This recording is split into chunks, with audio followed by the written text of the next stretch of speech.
सोचो अचानक तुम्हारे सामने एक ऐसा जानवर आ जाए जिसे पहले कभी किसी इंसान ने अपनी आंख से नहीं देखा। एक ऐसा जानवर जो एक विशाच की तरह दूसरे जानवरों का खून पी जाता है। बॉलीवुड भाषा में आपका स्वागत है। तो चलिए स्टार्ट करते हैं आज की कहानी। फिल्म की स्टार्टिंग में हम कुछ लोगों को मेक्सिको की एक गुफा में चुपा काबरा की तलाश करते देखते हैं। तभी इन्हें यहाँ चुपा काबरा का एक पंख मिलता है। वो भागते भागते बाहर जाकर साइंटिस्ट को ये बात बताते हैं। इस साइंटिस्ट का नाम रिचर्ड है जो चुपा काबरा को पकड़कर इसके खून से मेडिसिन बनाना चाहता है। रिचर्ड जाकर देखता है तो इन्हें चुपा काबरा का बच्चा मिल चुका था। रिचर्ड इसे पकड़ने ही वाला था कि इतने में इसकी माँ आ जाती है। वो बहुत ही विशाल काय जीव थी। वो रिचर्ड को पटक देती है और अपने बच्चे को लेकर भाग निकलती है, लेकिन रिचर्ड इस पर पीछे से फायर कर देता है और चुपा काबरा जख्मी हो जाती है। अब ये लोग इसको पकड़ने के लिए इसका पीछा करने लगते हैं। भागते भागते चुपा काबरा एक गाड़ी से टकरा जाती है। रिचर्ड भी इसके पीछे ही था, इसीलिए वो अपने बच्चे को बचाने के लिए इसे झाड़ियों में ही छुपाकर खुद रिचर्ड को अपने पीछे लगा लेती है। अब दूसरी तरफ हम एलेक्स नामी एक बच्चे को देखते हैं जो अमेरिका के एक स्कूल में बैठा वीडियो गेम खेल रहा था। स्कूल में इसे बच्चे बहुत ज्यादा परेशान करते हैं क्योंकि ये एक मैक्सिकन लड़का था। जब ये वापस घर जाता है तो इसकी माँ इसे कहती है कि तुम्हारा मैक्सिको का पासपोर्ट आ चुका है, अब तुम ट्रिप के लिए अपने दादा के पास मैक्सिको जा सकोगे।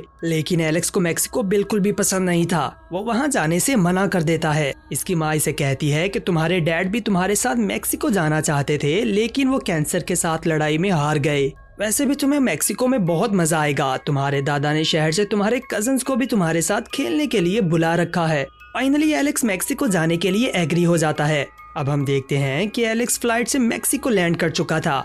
इसके दादा इसे पीछे से पकड़कर स्पेनिश में कुछ बोलते हैं, लेकिन एलेक्स को स्पेनिश बिल्कुल भी समझ नहीं आती। दद्दू इसे कहते हैं कि तुम्हें अपने डैड से स्पेनिश सीखनी चाहिए थी, ये तो तुम्हारी विरासत थी। लेकिन जैसे ही दद्दू इसके डैड की बात करते हैं, एलेक्स वीडियो गेम खेलने लग जाता है। दद्दू कहते हैं कि मुझे भी इसकी बहुत याद आती है, लेकिन कुदरत के आगे भला किसका बस चल सकता है। अब घर पहुंचकर वो अपने कजन मेमो से मिलता है जो WWE के किसी रेसलर की तरह मास्क लगाए घूम रहा था। मेमो को स्पेनिश के अलावा कोई जुबान नहीं आती। एलेक्स देखता है कि पूरे घर में WWE के रेसलर्स की पिक्चर्स लगी हुई थीं। अब मेमो एलेक्स को इसका बेड दिखाता है। तभी इसे विंडो के बाहर म्यूजिक की आवाज आने लगती है। एलेक्स देखता है तो इसकी दूसरी कजन लूना गाना गा रही थी। लूना इसे हाय बोलकर हग करती है और अब वो दोनों नीचे चले जाते हैं। तभी मेमो एलेक्स पर एक WWE के रेसलर की तरह अटैक कर देता है। एलेक्स लूना को कहता है कि ये क्या कर रहा है। फिर लूना इसे एक रेसलिंग फाइट दिखाती है और कहती है कि ये हमारे दादाजी हैं। अपनी जवानी में ये एक भी फाइट नहीं हारे थे, लेकिन एल चकाल नाम के एक फाइटर ने इन्हें रिंग से बाहर फेंक दिया, जिससे इनकी सर पर चोट लग गई और इसके बाद इन्होंने कभी भी फाइट नहीं की। अब वो लोग देखते हैं कि बाहर एक बकरी बेहोश होती है। लूना कहती है कि ये चुपा काबरा का काम लगता है, लेकिन दद्दू कहते हैं कि चुपा काबरा जैसा कोई जानवर नहीं होता, ये सिर्फ लोगों का भरम है। दूसरी तरफ रिचर्ड किसी को फोन पर बताता है कि चुपा काबरा असली में मौजूद है और इनकी तादाद 1 से ज्यादा है।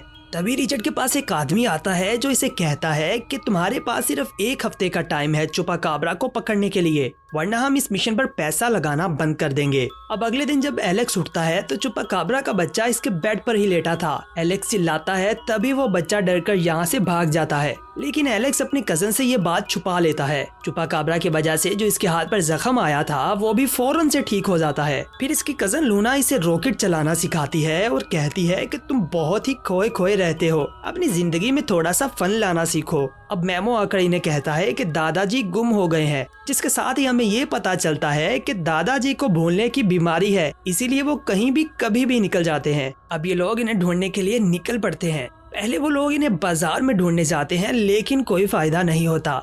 जब ये लोग वापस आ रहे थे तो देखते हैं कि दद्दू एक बकरी को लेकर रोड पर चल रहे थे। ये लोग इनसे पूछते हैं कि आप यहाँ क्या कर रहे हैं, तो दद्दू कहते हैं कि मैं तो इस बकरी को वॉक करवाने के लिए निकला था। अब ये लोग दद्दू को गाड़ी में बिठाकर वापस घर आ जाते हैं। लूना एलेक्स को कहती है कि मेरी मॉम को नहीं पता कि दादाजी को भूलने की बीमारी है, अगर उन्हें पता लग गया तो वो इन्हें कभी भी यहाँ अकेले नहीं रहने देंगी। लेकिन दादाजी को इस गांव में रहना ही पसंद है। अब एलेक्स बाड़े के पास बैठकर म्यूजिक सुन रहा था कि तभी वो चुपा काबरा का बच्चा इसके पास आता है और म्यूजिक बॉक्स को पकड़कर खाने लगता है। एलेक्स समझता है कि शायद इसे भूख लगी है। वो फ्रिज से इसके लिए खाना लेकर आता है, लेकिन चुपा काबरा को वो खाना बिल्कुल भी पसंद नहीं आता। वो एलेक्स को अपने रहने की जगह दिखाता है और एलेक्स को एक चूहा खाने को भी देता है। एलेक्स कहता है कि दोस्त मैं चूहे नहीं खाता। तभी बाहर बिजली गरजने से चुपा काबरा डर जाता है। एलेक्स इसे अपने पास बिठाकर तसल्ली देता है और कहता है कि अगर तुम्हारा अपना कोई नहीं है तो मैं तुम्हारा परिवार बनूंगा और तुम्हें कभी अकेला नहीं छोड़ूंगा।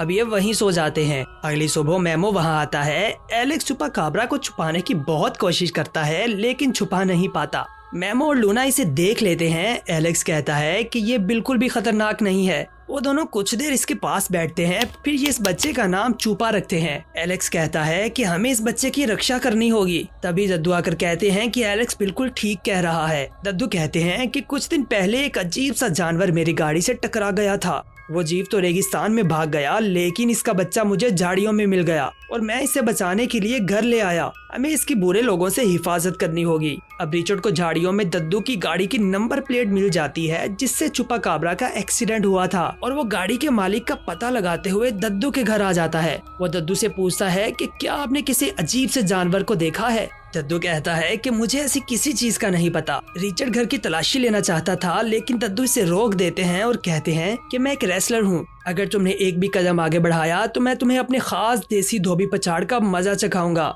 रिचर्ड को दद्दू पर बहुत शक होता है लेकिन वो वहाँ से चला जाता है। अब दद्दू एलेक्स को एक रेसलिंग फाइट दिखाते हैं और कहते हैं कि ये तुम्हारे डैड हैं। वो मुझसे भी अच्छा रेसलर था लेकिन फिर इसे तुम्हारी मॉम मिल गई और इसने रेसलिंग छोड़ दी। अपने डैड की बात सुनकर एलेक्स फिर से वीडियो गेम पकड़ लेता है लेकिन दद्दू इससे वीडियो गेम छीन लेते हैं और इसे रेसलिंग सिखाने के लिए बाहर खुली जगह में ले जाते हैं। पैंतरे सीखते सीखते एलेक्स को दद्दू पर काफी गुस्सा आता है और वो इन्हें धक्का दे देता है जिससे दद्दू बेहोश हो जाते हैं। डॉक्टर आकर इनका इलाज करता है और कहता है कि इनकी याददाश्त दिन ब दिन घटती जा रही है। बेहतर होगा कि इन्हें तुम लोग अपने साथ मैक्सिको ले जाओ। तभी इन्हें चूपा की आवाजें आने लगती हैं। वो जाकर देखते हैं तो रिचर्ड इसे चुराने आया था। वो चूपा को बेहोशी का इंजेक्शन मारकर गाड़ी में डाल देता है। तभी एलेक्स जाकर दद्दू को चूपा को बचाने का कहता है लेकिन दद्दू को तो चूपा के बारे में कुछ भी याद नहीं था। फिर एलेक्स एक प्लान बनाता है और दद्दू को कहता है कि बाहर आपका दुश्मन एल चकाल आया है, यही सही मौका है इससे बदला लेने का। ये सुनकर दद्दू जोश में आकर अपने सूट पहनते हैं